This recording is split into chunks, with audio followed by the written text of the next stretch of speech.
30,000 years ago, the most dangerous thing in the dark wanted to kill you. Tonight, it's asleep at the foot of your bed. Nothing about that should make sense. The animal lying in your room right now, the one that lifts its head when you cry, that waits by the door for hours just to hear your footsteps, that would put its body between you and anything it's afraid of, is descended, directly, from a predator that once hunted your ancestors through the dark and ate the ones it caught. Somewhere along the way, that creature looked at us, the most dangerous species this planet has ever produced, and decided we were home. It chose to spend its entire short life loving something that wasn't even its own kind. It chose to guard our children. It chose, without hesitation, to die for people who, in the cold logic of nature, it had every reason to fear. We call them man's best friend. We say it so casually we've stopped hearing it. But out of every living thing that has ever existed, one of them crossed to our side of the fire and never left. The question nobody likes to ask is why. Because the real answer isn't the warm one you were told. Here's the story you grew up with. Thousands of years ago, clever humans found some wolf pups, raised them, and slowly tamed the wild out of them until they became the soft, loyal animals on our couches today. We domesticated them. We were in charge. It's a nice story. It puts us at the center of it. It's also almost certainly wrong. Because the evidence now points to something stranger. We didn't go out and capture the wolves. The wolves came to us. And to understand why that should unsettle you, to really feel it, you have to be there.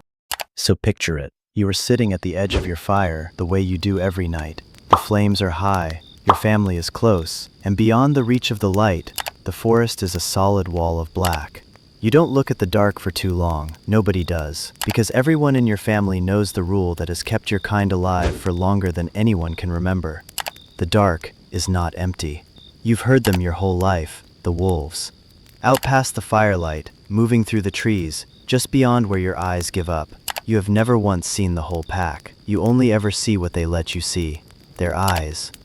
2 points of cold light, low to the ground, catching the flame and throwing it back at you. And every night, without fail, those eyes are a little closer than they were the night before. You tell yourself you're imagining it. You're not. A wolf is faster than you, stronger than you. It can see in a blackness that leaves you completely, helplessly blind.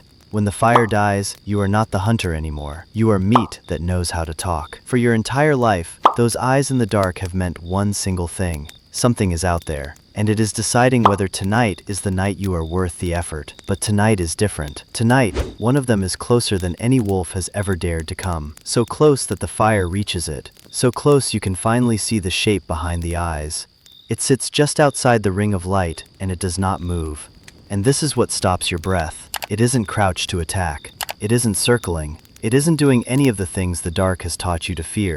It's just sitting there, watching the fire, watching you, with an expression you have no word for, because no human has ever been close enough to a living wolf to see it before. Every instinct screams the same command your ancestors died obeying. Throw a stone, drive it off. Make the eyes go away before the rest of the pack comes for what's left of you. Your hand finds a rock.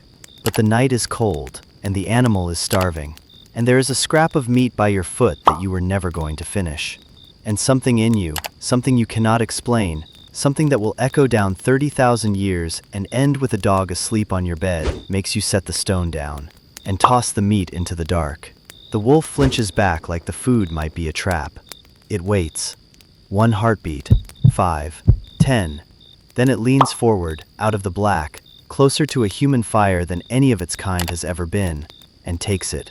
And for one single suspended moment, across the flames, you and the most dangerous thing in the dark are looking directly into each other's eyes. Neither of you attack. Neither of you run. Then it melts back into the night, and you are certain, you have made a terrible mistake. You have taught a predator that humans mean food. Tomorrow it will come back hungry and bolder, and it will not wait politely at the edge of the light. You barely sleep. And in the morning, it's still there. Sitting in the same spot, watching, waiting, not for prey, for you. So you feed it again, and again. And the nights turn into years. The eyes that once meant death start arriving earlier each evening, like they're waiting for you. The wolf that could open your throat in a single motion begins to lie down near your fire and close its eyes, trusting you, a soft and slow-moving creature, to watch the dark for it, the same way it watches the dark for you. And then comes the night that seals it forever. Because one evening the wolf is at your fire, and its head suddenly snaps up. Its body goes rigid. A low sound rolls out of its chest, a sound it has never once aimed at you, and it turns to face the black, hackles rising like a wave down its spine. You hear nothing. You see nothing. Your blunt human senses tell you the night is empty. But the wolf knows it isn't. Something is out there. Something that has been creeping toward your sleeping family while you sat blind and unaware. And the wolf, the predator you were taught to fear, the thing that was supposed to be the danger, plants itself between that darkness and you, and snarls at whatever is coming with everything it has. And the dark, this time, backs away. That is the deal. That is the whole deal, struck by firelight 30,000 years ago and never once broken since. I will be the thing in the dark for you, so that nothing in the dark can ever reach you again. Their bodies softened after that. Their ears dropped. The part of the brain that screams run went quiet. They became something that could look a human directly in the eyes and feel, instead of fear, something we still don't have a clean word for. When your dog looks into your eyes, both your brains release oxytocin, the same chemical that floods a mother holding her newborn. The exact bond that ties a parent to a child.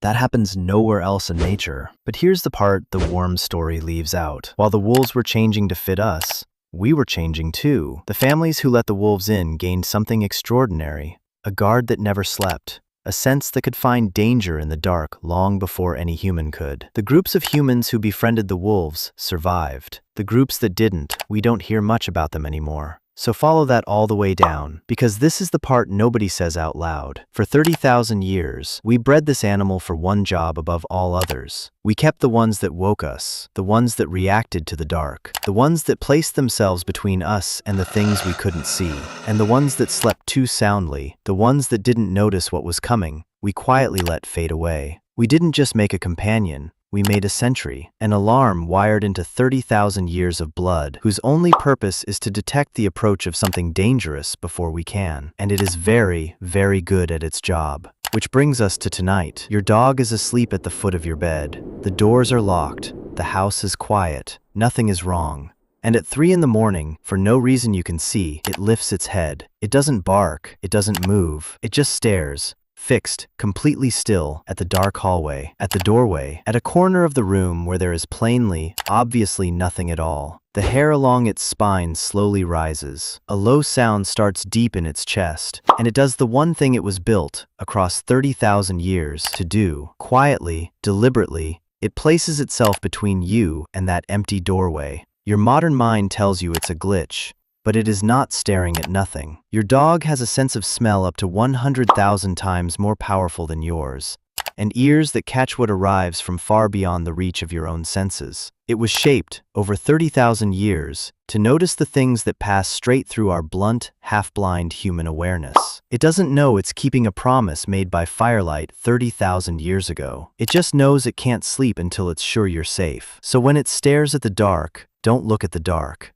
Look at the dog. Because it will always, always know first.